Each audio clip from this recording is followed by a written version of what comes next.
सो physics part, पहला question, a nucleus of mass number 189 splits into nuclei having mass number 125 and 64. The ratio of radius of two daughter nuclei respectively is. तो अगर आपको याद होगा, अगर हमारे पास एक हेवी न्यूक्लियस है, मतलब nucleus which is bigger in size, normally ये हेवी न्यूक्लियाई जो होते हैं they are unstable, and because they are unstable they decay to form smaller nucleus. तो हमारे पास जो न्यूक्लियस था उसका मास नंबर था 189. It splits up into two parts, one of 125 mass number and other of 64 mass number. आपको पूछा है what is the ratio of radius of these two daughter nuclei. तो do you remember what is the formula for radius of a nucleus? क्या होता है? R naught a raised to 1 by 3, where a is mass number. What is mass number, by the way? Sum of number of protons and number of neutrons, मतलब total number of nucleons. Nucleus के अंदर proton और neutron है, total number of nucleons. और what is the value of R0? 1.2 into 10⁻⁻15 metre. ये पता होना चाहिए. इसको फेम्टोमीटर भी बोलते हैं, 10⁻⁻15 को, या फर्मी भी बोलते हैं. We will not need this, जरूरत पड़ेगी नहीं, लेकिन पता होना चाहिए क्योंकि तुमको रेशो चाहिए. तो तुम जब रेशो लोगे तो R1/R2 will be R0A1 raised to 1/3 upon R0A2 raised to 1/3. R0 हो जाएगा कैंसल. तो R1/R2 is equal to A1/A2 raised to 1/3. A1 कितना बोला है? 125. A2 कितना बोला है? 64. तो देयरफॉर R1/R2 इज 125 अपॉन 64 का क्यूब रूट. 125 का क्यूब रूट होता है 5 और इसका होता है 4. तो answer is 5:4. Option number C. खत्म.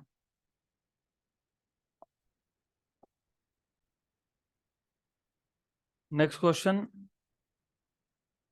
तो अभी इसी टाइप के 3-4 क्वेश्चंस है, तो इसे भी याद रखो. Radius is proportional to mass number raised to 1/3. अगला question, if the radius of aluminium 2713, well by the way ये जो ऊपर लिखते हो ना, ये होता है मास नंबर, ये होता है एटॉमिक नंबर, और इन दोनों का डिफरेंस आता है neutron number, number of neutrons. तो if the radius of aluminium 2713 nucleus is taken to be RAP, printing mistake है, RAL. तो एल्यूमिनियम का रेडियस है, न्यूक्लियस का रेडियस है RAL. Then the radius of TE 12553 nucleus is nearly equal to, same formula, radius is proportional to A raised to 1/3. तो radius RTE upon radius aluminium RAL equal to ATE upon AAL raised to 1/3. तो RTE equal to what is ATE? 125 ना, 125 बोला है ना, yes, upon aluminium कितना? 27 raised to 1/3. और ये आ जाएगा RAL. से भी RAL को वहां शिफ्ट कर दिया. 125 का क्यूब रूट 5 और 27 का 3, तो 5/3 RAL हो गया. क्वेश्चन खत्म. 5/3 RAL, option number D. Done.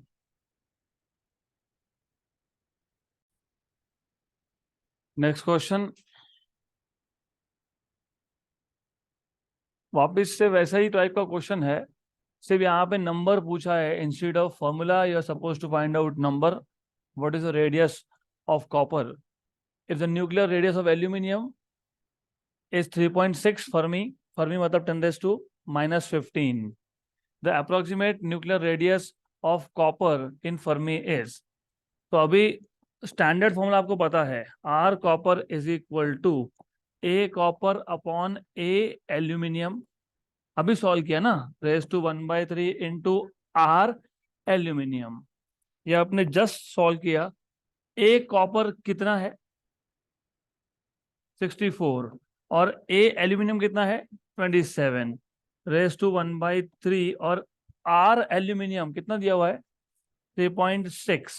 Simple है. 64 का क्यूब रूट होता है 4, ये होता है 3, 3.6, तो ये आ गया आपके पास 1 जा एंड 1.2 जा। 1.2 इंटू 4 इज 4.8, तो आंसर इज 4.8, ऑप्शन नंबर सी।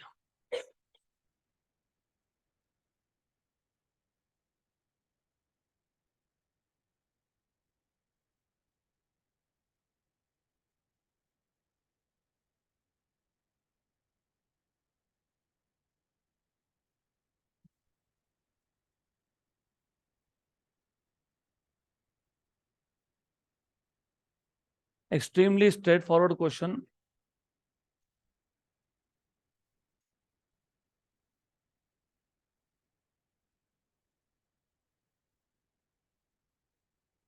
तो next question, well by the way, before we go ahead to the next question, अगर आपको याद होगा थ्योरी क्लासेस में हमने न्यूक्लियर डेंसिटी फाइंड किया था, याद है? न्यूक्लियर डेंसिटी मतलब density of nucleons inside the nucleus, याद है? नहीं? तो याद कर लो, क्योंकि अगला क्वेश्चन वही है। Two nuclei have their mass numbers in the ratio 1:3। दो न्यूक्लियाई है, उसका मास नंबर का रेशियो है 1:3। The ratio of their nuclear densities would be, बताओ क्या आएगा? What is the ratio of nuclear densities? 1:1। क्यों? क्योंकि density of nucleus is always constant irrespective of कौन सा एलिमेंट है। आप ऑक्सीजन की बात कर रहे हो, कार्बन, आयन, जो भी होगा, हर एक न्यूक्लियस का डेंसिटी हमेशा सेम होता है, it is always constant, it is independent of mass number. वो मास नंबर पे डिपेंड नहीं करता है डेंसिटी। तो वो रिवाइज करना चाहिए आपने, आपके नोट्स में या फिर आपको टेक्स्ट बुक में मिल जाएगा। छोटा सा 2 लाइन है, डेंसिटी डिराइव किया है और शो किया है कि डेंसिटी मास नंबर पे डिपेंड ही नहीं करता, तो it is independent of mass number, it is same for any nucleus. Done. अब ये क्वेश्चन वही है रेडियस फाइंड करने का, तो आप खुद कर लोगे, करोगे ना? एक का रेडियस दिया होगा, एल्यूमिनियम का दिया है 3.6 और दूसरे का पूछा है, तो we will not waste our time in solving that question again. अभी किया था हमने, तो आप कर लो। वैसे ओरली होना चाहिए अब, ऑप्शन नंबर डी। डी ना 6, सिंपल है। 125 का क्यूब रूट होता है 5, 27 का होता है 3, तो 5/3 इंटू 3.6, तो 5 into 1.2, 6 FM। The radius of germanium nuclide is measured to be twice the radius of beryllium. So radius of germanium is twice the radius of beryllium, right? The number of nucleons in germanium is, number of nucleons in germanium. Well, by the way, radius is equal to R0 a raised to 1/3. तो germanium के लिए आप लिखोगे R0 a germanium raise to 1/3, और यहाँ लिखोगे 2 times of R0 a beryllium raise to 1/3। आपको क्या पूछा है? Number of nucleons. Number of nucleons मतलब क्या? Mass number. मतलब क्या पूछा है? ए। किसका ए पूछा है आपको? जर्मेनियम का। Cancel and cancel. अब देखो ऐसा है, ए जर्मेनियम रेज टू 1/3 है ना, तो हमको क्यूब रूट चाहिए कि मास नंबर का, किसी मास नंबर चाहिए, तो क्यूबिंग दोनों साइड पे क्यूब कर लो, taking cube on both sides. 8 A raise A B E, हमने सिर्फ क्यूब कर लिया, 1/3 1/3 गया, 2 का क्यूब आ जाएगा 8, 8, और इधर दिया ही है तुमको, कितना लिखा है? 9। What is 8 into 9? 72, तो answer should be 72, option number A.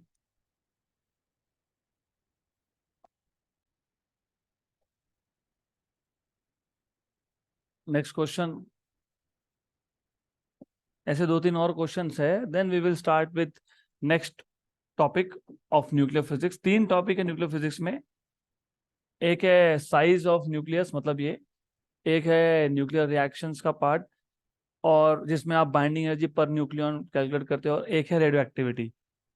The nuclei of which one of the following pairs are isotones? इन सब में से, चारों पेयर में से कौन से आइसोटोन्स है? So what are isotopes, what are isotones and what are isobars? Isotopes, same atomic number मतलब एलिमेंट सेम होता है. So they are atoms of the same element having same number of protons but different number of neutrons. मतलब same mass number but same atomic number but different mass number. किसी भी एक nucleus के अंदर protons and neutrons है, जब तक proton number change नहीं होता तब तक एलिमेंट चेंज नहीं होता. फॉर एग्जाम्पल हाइड्रोजन का केस ले लो. 3 आइसोटोप्स है. 1H1 मतलब एक प्रोटॉन एक प्रोटॉन न्यूक्लियस के अंदर, और उसमें उसके बाद होता है ड्यूटेरॉन. ड्यूटेरॉन में क्या होता है? एक प्रोटॉन और एक न्यूट्रॉन. फिर होता है ट्रिशियम. ट्रिशियम में एक प्रोटॉन लेकिन 2 न्यूट्रॉन. तो जब तक प्रोटॉन नंबर चेंज नहीं होता तब तक एलिमेंट सेम होता है. आइसोटोन मतलब they are atoms of different elements with same number of neutrons. Right. अब देखो, ये होता है आपका मास नंबर, ये होता है आपका जेड नंबर मतलब एटॉमिक नंबर.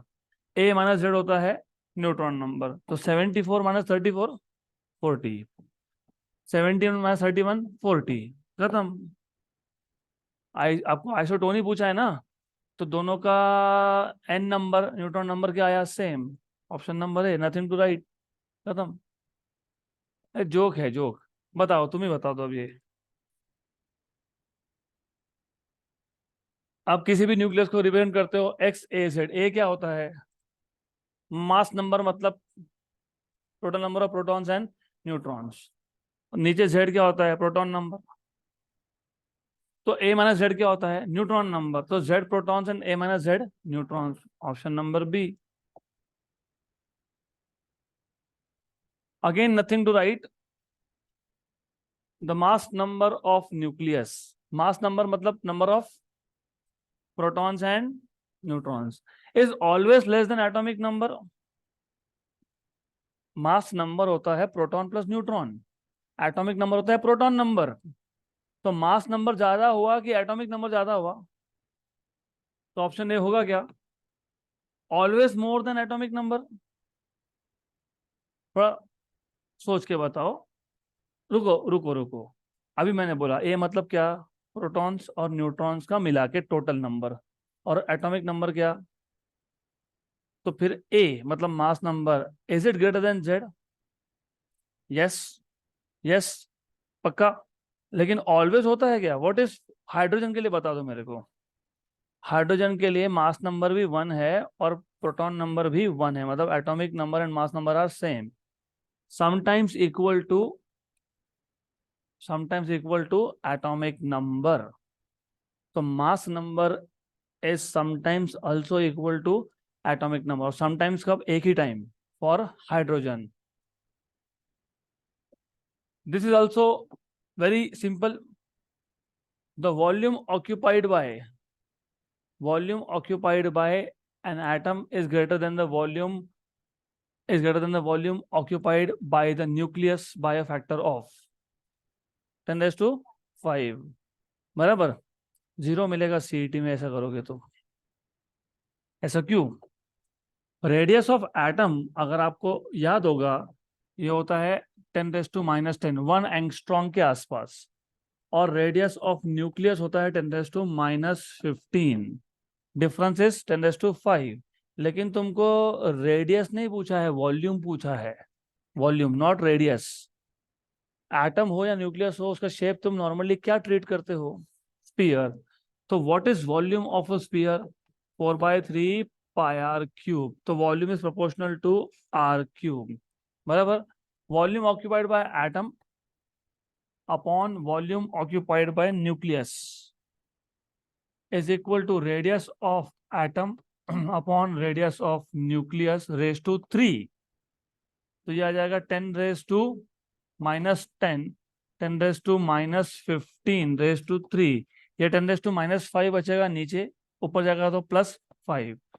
10⁻⁻10 और 10⁻+15 मतलब 10⁻5. इसका क्या करोगे? क्यूब. तो 10⁻15. अब बताओ answer. Option D.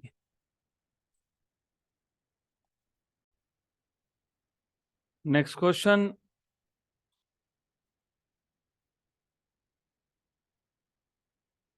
In the given nuclear reaction, the element X is.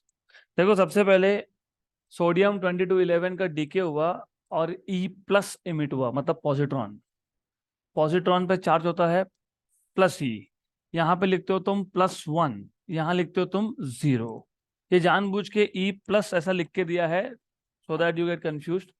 Confusion की कोई स्कोप ही नहीं है। यहाँ पे क्या आना चाहिए, +1, क्योंकि पॉजिट्रॉन का मास नंबर 0 होता है और एटॉमिक नंबर +1 होता है।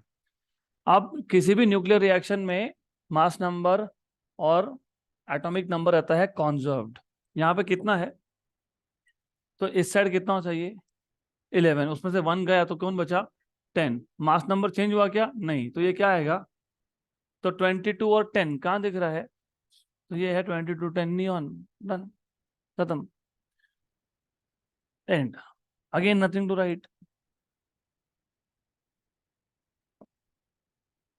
नेक्स्ट क्वेश्चन, ये थोड़ा ठीक ठाक क्वेश्चन है, something to solve now. As I told you, 3 parts है, बाइंडिंग एनर्जी का भी है उसमें। न्यूक्लियर फिजिक्स में 3 टॉपिक है, size of nucleus, binding energy और तीसरा radio activity. A nucleus with mass number 240 breaks into 2 fragments, each of mass number 120. The binding energy per nucleon, question पढ़ते वक्त थोड़ा सा ध्यान देना, binding energy per nucleon. Per nucleon मतलब हर एक न्यूक्लियन का कितना है बाइंडिंग एनर्जी, 7.6 MeV, किसका, of unfragmented nuclei, while that of fragments is 8.5 MeV. The total gain in the binding energy in the process is, question एक बार समझ लो अच्छे से। हमारे पास एक न्यूक्लियस था जिसका मास नंबर कितना है 240, और आपको अगर याद होगा, नहीं याद होगा तो मैं याद दिला देता हूँ, डजंट मैटर रियली। हमने थ्योरी क्लासेस में एक ग्राफ प्लॉट किया था in which you plot mass number along X axis और binding energy per nucleon along Y axis. एक ऐसा कर्व आता है, इसको आप बोलते हो stability curve. Binding energy per nucleon जितना ज्यादा हो उतना ही स्टेबल है। Remember this, more binding energy per nucleon मतलब न्यूक्लियस इज स्टेबल। और अगर आपको याद होगा तो मोस्ट स्टेबल होता है आयन, Fe 56, ऑफ कोर्स 56 पे आता है ये, तो दिस इज Fe 56। और अगर आपको याद होगा तो उसके लिए बाइंडिंग एनर्जी पर न्यूक्लियन होता है 8.75 मिलियन इलेक्ट्रॉन वोल्ट। और अगर आपको याद होगा, आइडियली होना चाहिए, तो आइडिया इज दिस, लगभग लगभग यहां से अप्रोक्सीमेटली यहां से लेके यहां तक मैंने वैल्यूज भी बताई थी आपको, फ्रॉम 30 to 170। मैंने बताया था आपको कि लगभग 30 से 170 तक इस रेंज के मास नंबर जो होते हैं ना न्यूक्लियस, वो होते हैं स्टेबल, और उससे कम अनस्टेबल, उससे ज्यादा भी अनस्टेबल, मतलब ओवरऑल ये स्टेबिलिटी रीजन है। तो जो लाइटर न्यूक्लियस है, लाइटर मतलब जिनका मास नंबर 30 से कम है, उनको भी यहीं जाना है, स्टेबल होना है। जो हेवी है उनको भी यहीं आना है, स्टेबल होना है। तो यहाँ लाइटर न्यूक्लियस का होता है फ्यूजन। फ्यूजन मतलब 2 न्यूक्लियाई कंबाइन मर्ज होके सिंगल बनना। और यहाँ पे जो है इनका होता है डीके, रेडियो एक्टिव डीके या फिर फिजन रिएक्शन, दोनों में से एक, राइट। वो डीके करके यहाँ पे आएंगे, ये फ्यूज करके यहाँ आएंगे, दैट इज द आइडिया। यहाँ तक क्लियर। तो पहले तो ये पता होना चाहिए आपको। अब you should know what is the meaning of binding energy per nucleon, और सबसे पहले पता होना चाहिए what is the meaning of binding energy itself, the energy required to bind the nucleons together inside a nucleus. देखो जिनको नहीं पता, नॉट टू वरी, बहुत सिंपल सा लॉजिक है। नॉर्मली कूलम्स लॉ के हिसाब से what you say is same type of charges, मतलब लाइक चार्जेस, जैसे positive positive they always repel each other, repulsion होगा, राइट, एक दूसरे को रिपेल करेंगे। फिर तुम ये भी बोलते हो कि न्यूक्लियस के अंदर, न्यूक्लियस का साइज कितना, 10⁻⁻15 मीटर, बहुत छोटा होता है। फिर तुम ये भी बोलते हो कि एक न्यूक्लियस के अंदर बहुत सारे प्रोटॉन्स एक साथ है। कहाँ से आ गए, ये तो रिपेल करने चाहिए थे, बराबर, लेकिन रिपेल नहीं कर रहे हैं, they are in fact bounded together.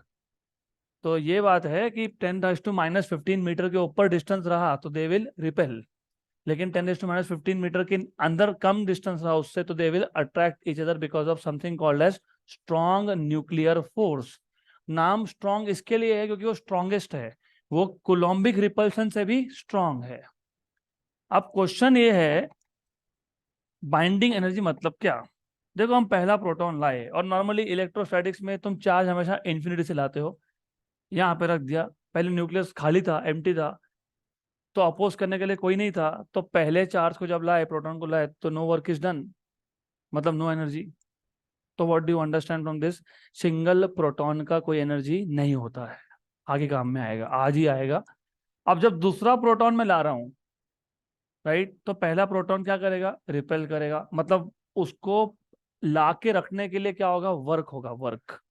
Work is energy, energy can neither be created nor be destroyed. तो ये एनर्जी गया कहाँ पे, ये स्टोर हो जाता है, उसको बोलते हो बाइंडिंग एनर्जी। तो बाइंडिंग क्यों बोला है, क्योंकि तुमने प्रोटॉन्स प्रोटॉन्स को न्यूक्लियस के अंदर बाइंड कर दिया, राइट। तो binding energy is the amount of energy required to bind all the nucleons together inside the nucleus. और एक चीज याद रखना, जितना न्यूक्लियस बनाने में एनर्जी लगता है उतना ही तोड़ने में लगता है। तो binding energy can also be defined as energy required to break the nucleus into constituent nucleons, मतलब प्रोटॉन्स और न्यूट्रॉन्स को अलग करने के लिए। क्लियर। अब इमेजिन, इमेजिन हम बहुत सारे प्रोटॉन्स और बहुत सारे न्यूट्रॉन्स लाते गए, राइट। तो टोटल एनर्जी किस में स्टोर हो गया, सारे के सारे में, सारे के सारे मतलब सब मिला के, है ना, इस पूरे न्यूक्लियस के अंदर। मैं सिर्फ एग्जांपल दे रहा हूं, मान लो, imagine total binding energy 100 MeV है, कितना है, 100, बराबर। और टोटल न्यूक्लियॉन्स 20 है, कितना है, 20। तो पर न्यूक्लियॉन कितना हुआ, 5। तो तुमने क्या किया, 100/20, उसको बोलते हो बाइंडिंग एनर्जी पर न्यूक्लियॉन। तो तुमको जो यहाँ पे दिया है ना क्वेश्चन में, जो हमारे पास बड़ा न्यूक्लियस था जिसको आप बोलते हो अनफ्रैगमेंटेड, अनफ्रैगमेंट मतलब पूरा, बिना बिना तोड़ा हुआ, राइट। तो क्वेश्चन में क्या बोला है, a nucleus with mass number 240 breaks into 2 fragments each of mass number 120। तो 200, 240 के दो टुकड़े हो गए, 120 और 120। The binding energy per nucleon of unfragmented मतलब बड़ा, उसका बाइंडिंग एनर्जी पर न्यूक्लियन कितना है, 7.6 MeV, 7.6 MeV। एक काम करते हैं, जो अनफ्रैगमेंटेड है ना, अनफ्रैगमेंटेड, उसको मैं बोल देता हूं X। तो what is binding energy per nucleon of X, कितना दिया हुआ है, 7.6 MeV, 7.6 बोला है, राइट। तो what is total binding energy of X, 7.6 into A, और A कितना है, 240, 240। इसको अगर आप मल्टीप्लाई करोगे तो 1824 ऐसा कुछ आता है वो। सिंपल, 24 × 76 करना है तुमको, तो वो उतना ही आएगा, लगभग उतना ही आएगा। नहीं भी किया तो कोई फर्क नहीं पड़ता, वैसे कैलकुलेशन में बाद में हो ही जाएगा वो। तो 240 इंटू 7.6, 1824 MeV। आगे क्या बोला है, वाइल दैट ऑफ फ्रैगमेंट्स, तो जो 120 के दो टुकड़े हो गए, उसका बाइंडिंग एनर्जी पर न्यूक्लियन कितना है, 8.5। मैंने अभी बताया, अभी जस्ट बताया कि टुकड़े क्यों होते हैं, बिकॉज ऑफ स्टेबिलिटी। और मैंने ये भी बताया था जितना स्टेबल रहेगा, वो ग्राफ तुमको याद होगा, तो जितना स्टेबल रहेगा उसका बाइंडिंग एनर्जी पर न्यूक्लियन उतना ही ज्यादा होगा। तो पहले कितना था, 7.6, टुकड़ा होने का कितना हो गया, 8.5, तो स्टेबल बन गया, राइट। तो ये जो नया है फ्रैगमेंट्स, ये जो फ्रैगमेंटेड है, फ्रैगमेंटेड को बोल दूंगा मैं Y। इसका बाइंडिंग एनर्जी पर न्यूक्लियन कितना है, कितना है, 8.5 MeV। तो टोटल बाइंडिंग एनर्जी कितना हो गया इसका, 8.5 इंटू ए वैल्यू कितना है इसका, 120। इसको दे दो 0, 85 इंटू 12, 1020, 1020 MeV, बराबर, सही है, सही है। 85 इंटू 12, 85 10 सा 850, 85 2 सा 170, 170 850 1020, बराबर, क्लियर। लेकिन ये दो टुकड़े हुए थे, तुमने एक का कैलकुलेट किया। तो what is total binding energy of Y? Total, total ना ऑफ वाई, टोटल कितना? 2 times of binding energy of each. तो कितना आ जाएगा ये? 2040। तो total binding energy of Y is equal to 2040 MeV। आपको बोला है what is the gain in the total binding energy. Gain. आपको क्यू वैल्यू नाम की एक चीज याद है क्या? क्यू वैल्यू, न्यूक्लियर फिजिक्स में मैंने क्यू वैल्यू बताया था। नहीं याद तो बता देता हूँ। देखो होता क्या है, आपके पास एक एक्स एलिमेंट था जिसके टुकड़े हो गए वाई और वाई, राइट? दो वाई, 240, 120, 120, और साथ में एनर्जी रिलीज होता है, करेक्ट? या तो प्लस क्यू वहां लिखते हो या तो प्लस क्यू इस साइड पे लिखते हो, दोनों में से एक साइड पे आता है। हमारे केस में यहाँ आएगा, क्यू आएगा। What is, what is binding energy of x? 1824 and that of total 2y 2040। तो और किधर प्लस कर रहे हो? प्लस यहाँ करना पड़ेगा आपको, तो प्लस यहाँ करना पड़ेगा। ये जो Q होता है ना, इसको बोलते हो गेन इन एनर्जी। ये क्या है? Gain in energy. हो गया क्वेश्चन सॉल्व। एक्स का बाइंडिंग एनर्जी कितना था? Binding energy of X plus Q equal to 2 times of binding energy of Y, जो तुमने ऑलरेडी फाइंड करके रखा है, total binding energy of Y. What is total binding energy of Y? 2040। तो what is Q? Total binding energy of Y minus binding energy of X. तो 2040 minus कितना? 1824। यह आता है 216 million electron volt. 216, option number B. तो trick, trick for this question, जिनको confusion हुआ कि क्या चल रहा है, कुछ नहीं है। एक हमारे पास एलिमेंट है जो अनस्टेबल है, वो डीके होगा, डीके होके नया कुछ बनेगा। जो अनस्टेबल था उसका एनर्जी है, जो डीके होके नया बना उसका भी एनर्जी है। इन दोनों का जो डिफरेंस है उसको बोलते हैं क्यू, वो होता है एक्स्ट्रा एनर्जी। तुमको क्या फाइंड करना है? Extra energy. तो एक्स का एनर्जी फाइंड कर लिया तुमने 1824, वाई का फाइंड कर लिया आपने 1020, लेकिन वाई कितने थे? दो। तो कितना हो गया टोटल? 2040। दोनों का डिफरेंस कितना है? 216। Done, end of the question. चलो next question.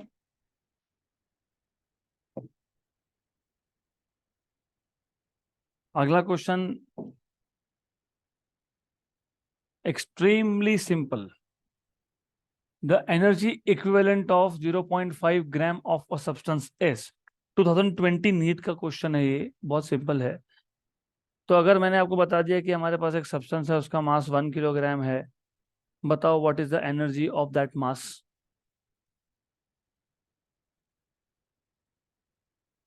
Have you heard of something called as Einstein's energy mass relation?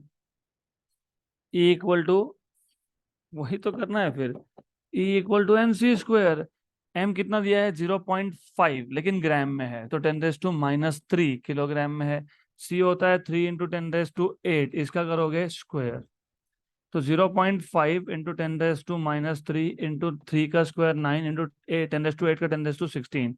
9 into 0.5 is 4.5, 9 का आधा, और ये 13, 10⁻13 joule. 4.5 into 10⁻13 joule. Option number nothing, simple, mc²। तो अगर मैं 1 किलोग्राम मास देता हूं आपको, तो व्हाट इज एनर्जी? c², मतलब 9 × 10⁻16।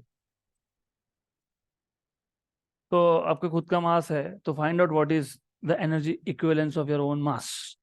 मे बी योर 50 किलोग्राम, तो 50 इंटू 3 × 10⁸ का स्क्वायर, मतलब 50 इंटू 9 इंटू 10⁻16।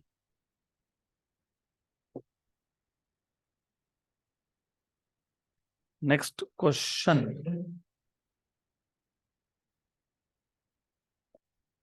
नेक्स्ट क्वेश्चन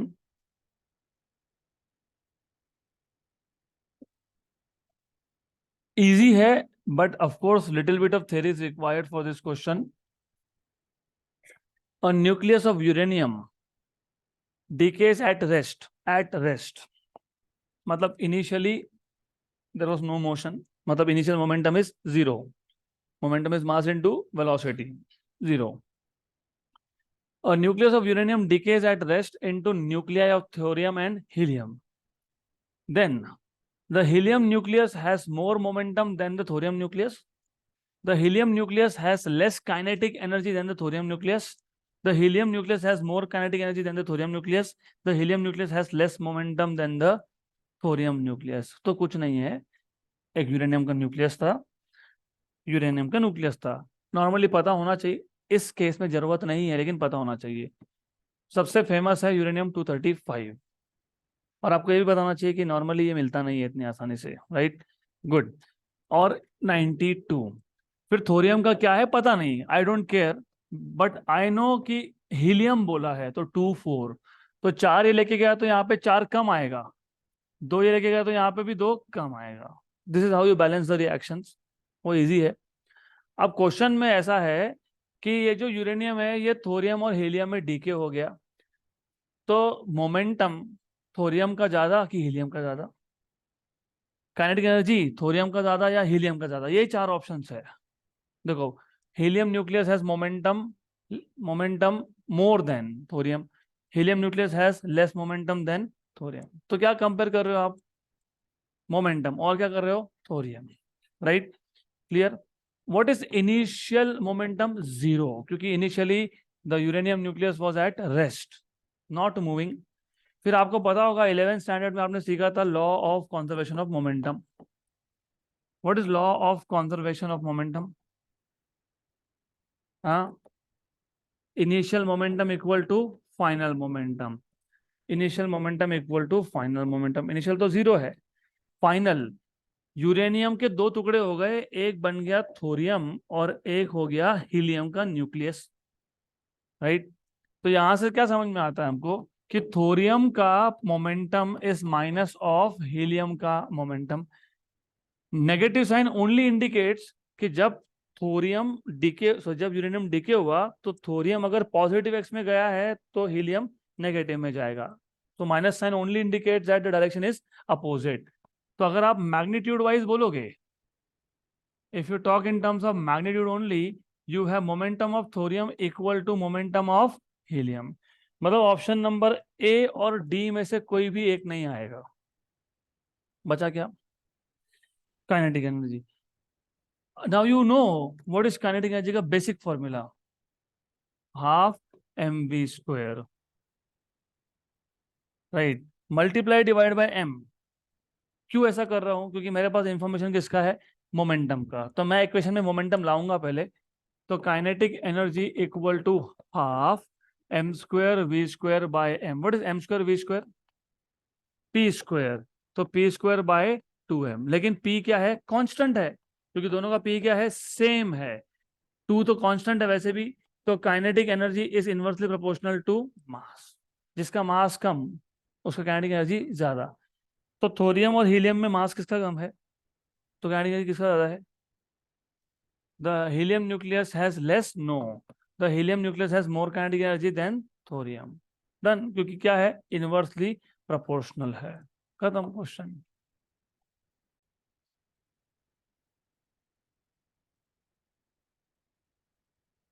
तो लॉजिकली जिसका मास कम होगा उसका काइनेटिक एनर्जी नॉर्मली ज्यादा होता है, provided momentum is same.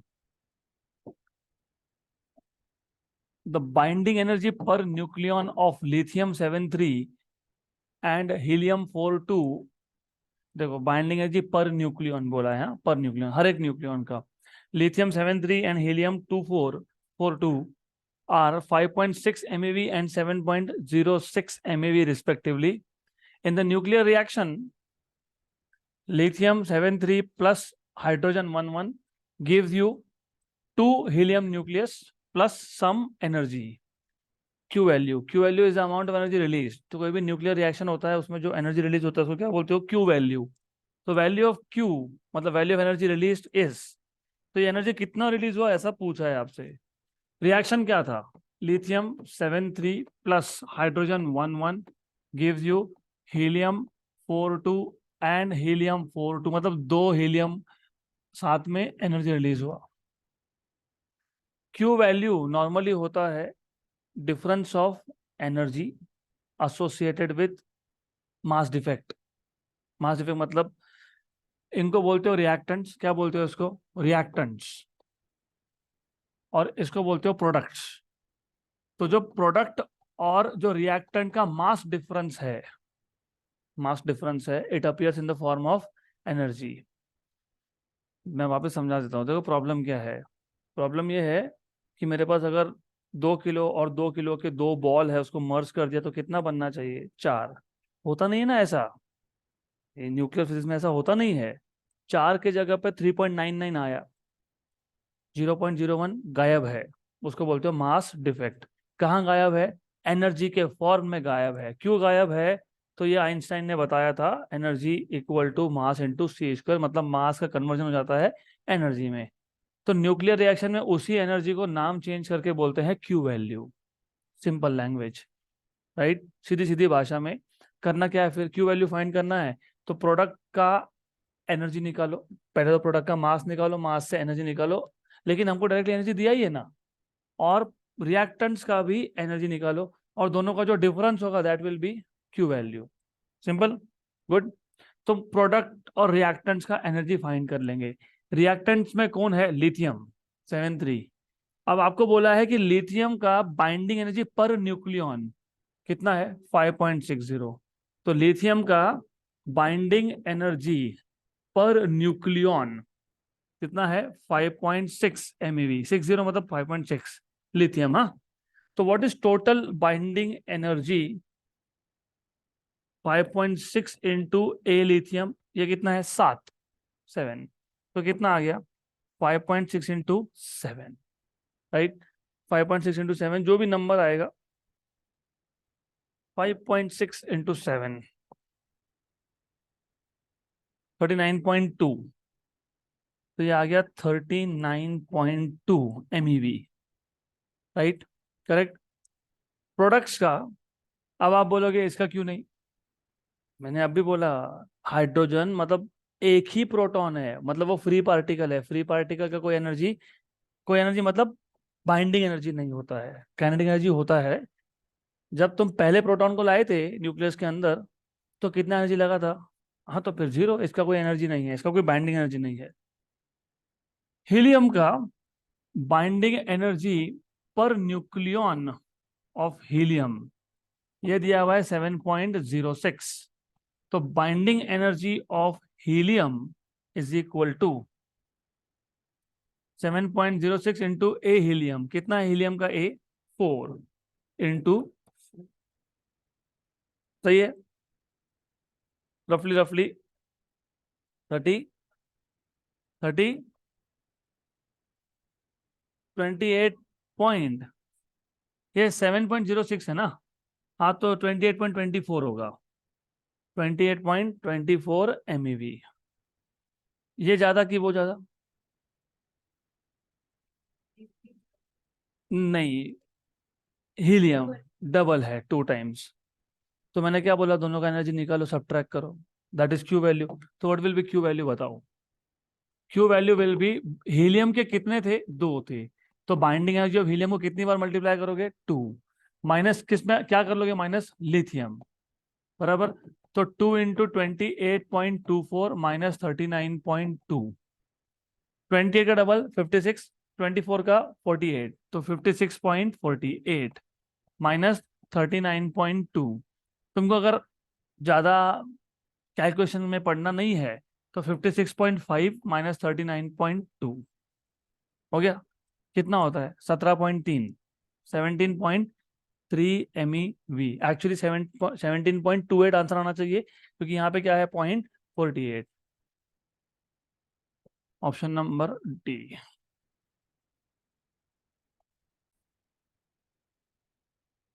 Next question.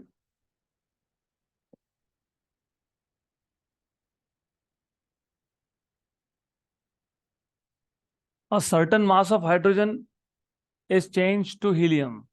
Hydrogen is changed to helium always by fusion reaction. Hydrogen combine to form helium by the process of fusion. बोला भी है। The mass defect, अभी मैंने तुमको बताया कि mass defect मतलब क्या। आइडियली एक्सपेक्टेड क्या था कि हीलियम कहाँ से बनता है? हाइड्रोजन एंड हाइड्रोजन, मतलब दो हाइड्रोजन मर्ज होके क्या बनते हैं? हीलियम। तो एक्सपेक्टेड क्या है? एक्सपेक्टेड है कि दो हाइड्रोजन का mass should be equal to helium का मास। वैसे होता नहीं है, there is always some difference. उसको क्या बोलते हो? Mass defect. तो mass defect in fusion reaction is 0.02866 U। What is U? Atomic mass unit. Actually atomic mass unit कुछ और है ही नहीं, मास ऑफ प्रोटॉन है। एक प्रोटॉन के मास को क्या बोलते हो? Atomic mass unit, simple language में। वो डेफिनेशन होता है वो, कार्बन 12 लो, डिवाइड बाय 12 करो, क्या जरूरत है? You know what is definition of one atomic mass unit? पता है? It is a mass of carbon C12 isotope divided by 12। C12 मतलब कितने उसमें न्यूक्लियॉन्स है? 12। न्यूक्लियस मतलब क्या? प्रोटॉन्स या न्यूट्रॉन्स। तो डिवाइड क्या कर रहे हो? 12। तो तुम क्या कर रहे हो? प्रोटॉन के मास को 12 से मल्टीप्लाई कर रहे हो, डिवाइड बाय 12 कर रहे हो, तो क्या बच गया? हाँ, तो एटॉमिक मास यूनिट कुछ नहीं है, it is mass of proton. What is mass of proton? 1.67 into 10⁻⁻27 kilogram, that's it. तो यू मतलब क्या है? एटॉमिक मास यूनिट, मतलब that is mass of proton. The energy liberated पर यू, पर यू, पर यू मतलब पर प्रोटॉन, मतलब बाइंडिंग एनर्जी पर न्यूक्लियॉन। एक ही चीज को पूछने के तीन तरीके हैं। उन्होंने बोला है हमारे पास हाइड्रोजन था, वो फ्यूज होके हीलियम बन गया, मास डिफेक्ट आया, इतना इतना एनर्जी लिबरेटेड पर यू। तो एक बात बताओ मेरे को पहले, एनर्जी लिबरेटेड मतलब बेसिकली क्यू वैल्यू या फिर बाइंडिंग एनर्जी या सिंपली एनर्जी?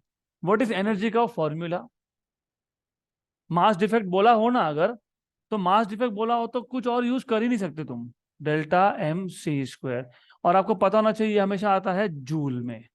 और आपको ये भी पता होना चाहिए कि अगर आपको इसको MEV में कन्वर्ट करना है तो मल्टीप्लाई करते हो 931 के साथ, और C² को भूल जाते हो। C² हटाओ, 931 लिखो, जूल हटाओ, क्या लिखो? MEV। तो डायरेक्ट कन्वर्जन है ये। This is directly equivalent to this. Actually 931.5 आता है इन रियलिटी, लेकिन आपको यहाँ पे लिख के दिया है कितना यूज करना है? 931। बराबर, राइट। ये टोटल बाइंडिंग एनर्जी है। हीलियम में कितने न्यूक्लियॉन्स होते हैं? 4। तो डिवाइड बाय 4 करोगे तो क्या हो जाएगा? Binding energy per nucleon. उसी को ये लोग क्या बोल रहे हैं? एनर्जी लिबरेटेड पर यू। मतलब पूछा कुछ और नहीं है तुमको, क्या पूछा है? Binding energy per nucleon. पर यू मतलब पर प्रोटॉन। मैंने अभी बताया what is the meaning of you? Proton मतलब न्यूक्लियॉन। हीलियम के अंदर कितने न्यूक्लियॉन्स? 4। तो डिवाइड बाय क्या कर दिया मैंने? 4, done. What is this? 0.02866 into 931 divided by 4। MEV। हो गया, हो गया, खत्म हो गया। 6 पॉइंट समथिंग आएगा, बताता हूँ क्यों। 931 डिवाइडेड बाय 4, 232.75 मल्टीप्लाइड बाय 0.02866, 6.67। अब बिना सॉल्व किए कैसे समझ में आया बताता हूँ वो भी। Look at the numbers. ये है 930, या तो 900 मान लो या 1000 मान लो। 900 मान लिया। 900 में 4 पता है तुमको? 225। 900 के आधे का आधा, 450 का आधा, 225। 225 को 225 को यहाँ 0.02 से मल्टीप्लाई कर रहे हो तुम, 0.02। तो 225 को तुम मल्टीप्लाई कर रहे हो 0.02, और साथ में 8 है। 0.028 मतलब रफली रफली 0.03। इसका मतलब दिमाग में ये रखना हमेशा कि इसको फिलहाल साइड में रखो। 225 इंटू 3 इंटू 10⁻² बराबर। ये -2 इसको दे दिया, तो 2.25 इंटू 3 कर लो ना, 6.75। 6.75 डन। 6.75, तो 6.6, ऑप्शन नंबर ए।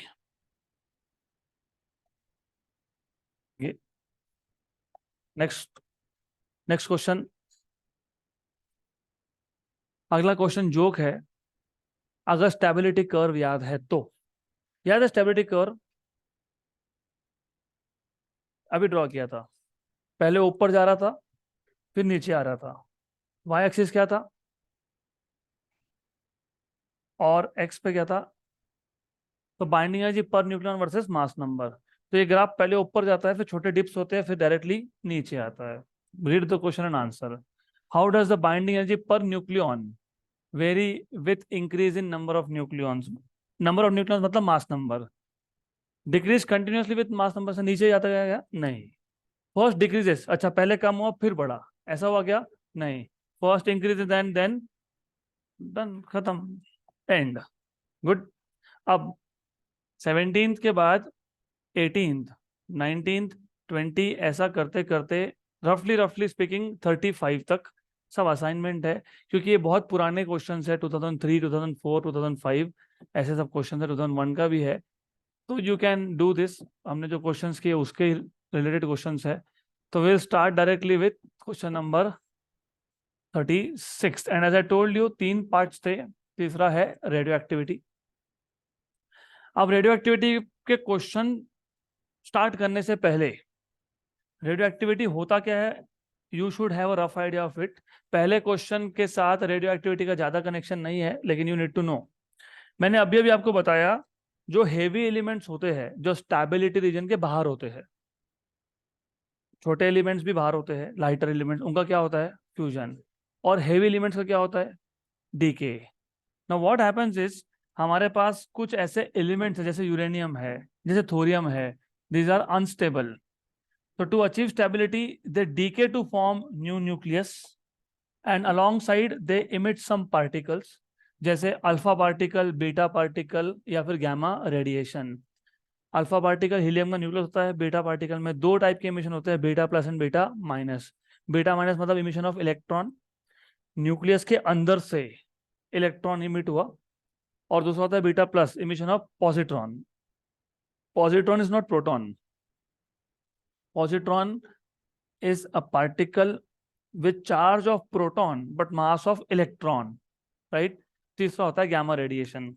तो ये जो अनस्टेबल न्यूक्लिया है इसको हम लोग बोलते हैं पेरेंट, और जो प्रोडक्ट बना इसको बोलते हो डॉटर। क्या बोलते हो इसको? डॉटर। ये है डॉटर। गुड। अब आप बोलोगे फिर फिजन में और डीके में डिफरेंस क्या है? फिजन में एक बड़े जैसे 240 मास नंबर का था, उसके दो इक्वल टुकड़े हो गए, 120 एंड 120। वो फिजन में होता है, इधर नहीं होता है। इधर बड़ा बड़ा ही रहता है, साथ में छोटे मोटे पार्टिकल इमिट होते हैं, इसको बोलते हैं डीके। तो यहाँ जो प्रोडक्ट साइड है वहां पे आपको एक ही बड़ा एलिमेंट दिखेगा, न्यूक्लियस दिखेगा, बाकी सारे के सारे स्मॉल स्मॉल पार्टिकल्स होंगे जैसे बीटा या फिर अल्फा। तो that is the basic difference between fission and decay. Fission में सीधा दो टुकड़े हो गए, बात ही खत्म। एक बड़ा था, दो टुकड़े हो गए, स्मॉल स्मॉल यूनिट्स। यहाँ पे वो नहीं होता है, ये यूनिट टू रिमेंबर दिस। अब द क्वेश्चन इज, हमारे पास एक सैंपल है। अब देखो सैंपल जब हम लोग बोलते हैं ना रेडियो एक्टिव, तो इसकी क्वांटिटी मेजर करने के दो तरीके हैं। या तो तुम मास मेजर कर लो, फ्यू ग्राम फ्यू मिलीग्राम, उसके ऊपर होगा नहीं, क्योंकि radio active it generate such a large amount of energy कि फ्यू ग्राम बहुत बड़ी बात हो गई यहाँ पे। देन फ्यू ग्राम और किलोग्राम की बात करोगे तो 100-200 साल का इलेक्ट्रिसिटी प्रोड्यूस करेगा वो। So powerful, so much energy is there. अब या तो फिर मास में मेजर करते हो या फिर नंबर में मेजर करते हो। तो मान लो इनिशियली, इनिशियली मतलब जब वो बना तब नहीं, यह भी एक जल्द कंफ्यूजन रहता है। इनिशियली जब वो प्रोड्यूस होता तुमको पता ही नहीं प्रोड्यूस कब हुआ वो। तुम जब मेजर कर रहे हो, मैंने अभी मेजरमेंट चालू किया तो मैं बोल दूंगा T=0। जितने भी रेडियो एक्टिव न्यूक्लिया है नंबर बोल दूंगा मैं N0। सो इनिशियली मतलब when you start measuring, initial quantity is N0। अब होता क्या है, ये सब पेरेंट है और ये अनस्टेबल है। तो अनस्टेबल है तो क्या होता रहता है? डीके। इसका डीके चलता रहेगा, मतलब पेरेंट न्यूक्लियाई कन्वर्ट होता रहेगा किसमें? डॉटर में। किसमें? Daughter. Daughter is new nucleus, और नॉर्मली डॉटर भी क्या होता है? Unstable. Daughter nucleus is also normally unstable. Okay. अब इसको डॉटर क्यों बोलते हैं वो मुझे नहीं पता। Why is not called as sun, I don't no.